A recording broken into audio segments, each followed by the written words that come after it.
concentrated right at the top of the distribution.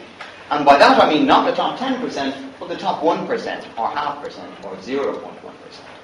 In the studies that have used not household surveys, but data from the administration of the tax system, have been used over the last number of years to try and track long-term trends in the share of total income going to the very top of the distribution. I don't want to get into the ins and outs of how you can do that and how you can try and marry that up with the very different information you get from the surveys, but suffice it to say that the big picture message from these studies is that internationally, in at least the Anglo-Saxon world, there's been a very marked increase in the share of total disposable income going to the very top of the distribution. Now, this is most pronounced, might be much of a surprise, in the USA, where you see that share going to the top 1%, going from 8 to 15%, virtually doubling. In the UK, you had an increase of a smaller scale, but pretty marked. And in Ireland, you had an increase of about the same scale as in the UK. Not a doubling of the share going to the top 1%, but a pretty substantial increase. Now that was concentrated in the 1990s. Not in the second half of the 1990s, mind you, but in the 1990s. And this is derived from the statistics published by the Revenue Commissioners. It doesn't look much different now to what it did in about 2000 for Ireland. But it rose quite sharply in the 1990s. Now you can and should worry about the extent to which this reflects changes in what people report to the Revenue Commissioners as opposed to changes in the underlying reality. And that's undoubtedly part of what's going on here. Maybe we saw more change in that respect over this period than other countries did. There are reasons to think that might be true. But it also seems plausible that there was nonetheless a marked underlying increase in the share going to the very top, which was not certainly adequately captured by the household surveys. Now, why, you might ask, is the distribution so apparently stable over such dramatically changing macroeconomic circumstances?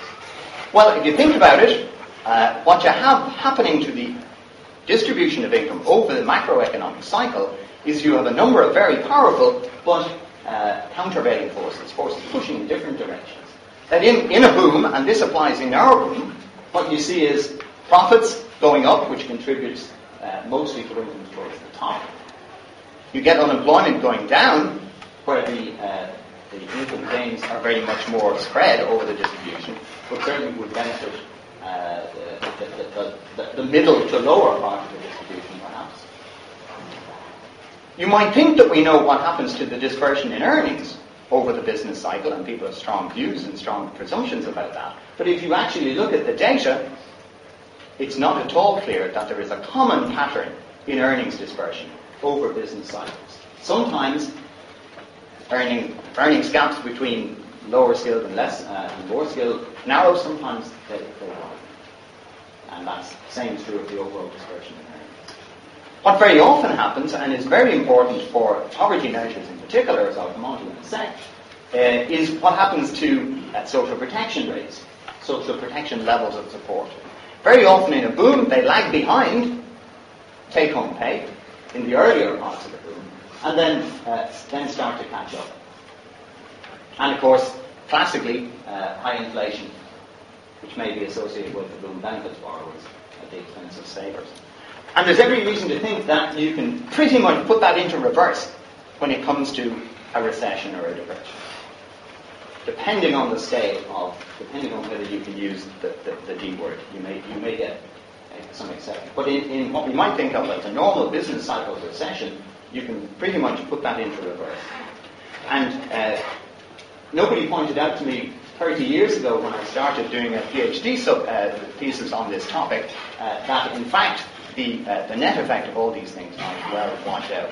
And that's why I found it hard so hard to find anything significant in those regressions all those years ago. But very much more sophisticated econometric studies on the same issue since have come up with pretty much the same answer, that it can be quite hard to detect cyclical influences on overall income inequality. You may have different impacts on different parts of the distribution, but they may wash out. Now, one very interesting issue here in parentheses, if you like, is what has been happening to the earnings distribution, about which we might be particularly concerned at present. This shows you some summary measures, the ones, alas, different, that tend to be used in looking at the dispersion of earnings rather than overall household income. And the two numbers are the ratio of the earnings level that cuts off the bottom 10%, the ratio of that to the middle, and the top decile, the ratio of income that cuts off the top 10% to, again, the median. So you can see that in 1987, the bottom decile cutoff was about half the median, and the top decile cutoff was about twice the median. If you track those through over time to 2006, using figures we just got out from the most recent from EU back here, you can see that the top pulled away a bit from the middle, although not dramatically, over this whole period. And the bottom came up closer to the middle between 94 and 2000. You might say, aha, that's the minimum wage introduced in 2000, and that contributed, but there's also evidence that the strength of demand for low-skilled labour was pulling up those bottom earnings over that period.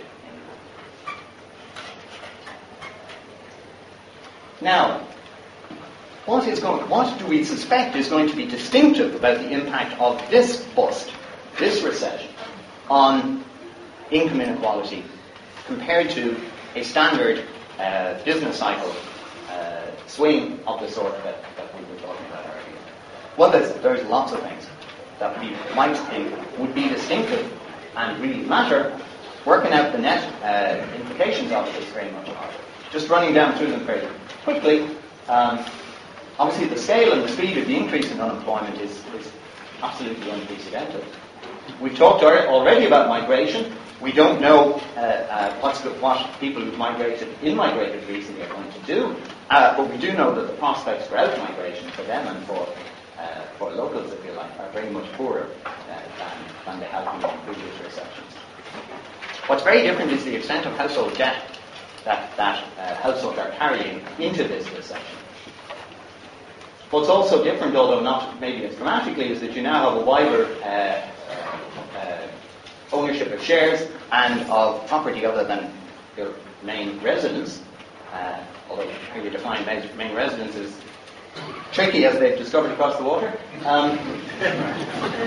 So declines in dividends and declines in rents are going to impact on more households than they did in the past. The dramatic fall in pension fund values will obviously affect incomes for people who might have been considering retirement. And of course, very importantly, in the recent Chared budgets, if you like, we've had a most unusual combination of sharp rises in income tax and its associated levies and so on, at the same time as social welfare rates were rising while prices and earnings, certainly prices. So as Tim Cannon's work with the switch tax benefit model brought out, the two budgets for this year have had a much bigger impact on progressive in terms of redistribution than might have been anticipated or than seen before. One of the things that you might want to speculate about is whether going from here, the dramatic increases in top incomes that have been observed internationally over the last 20 or 25 years might be due for rather different trends in the future in terms of, obviously in terms of financial institutions. We've seen that happening already here and elsewhere. But you'd have to guess that there's going to be very different attitudes and perhaps mechanisms for determining top pay, which could lead to very different trends in the future. Very briefly talking about wealth inequality, of course, housing is the main form of wealth that most households hold, even with wider share ownership. The impact of the collapse in equities, which we which we see covered at annual general meetings and so on, is certainly substantial.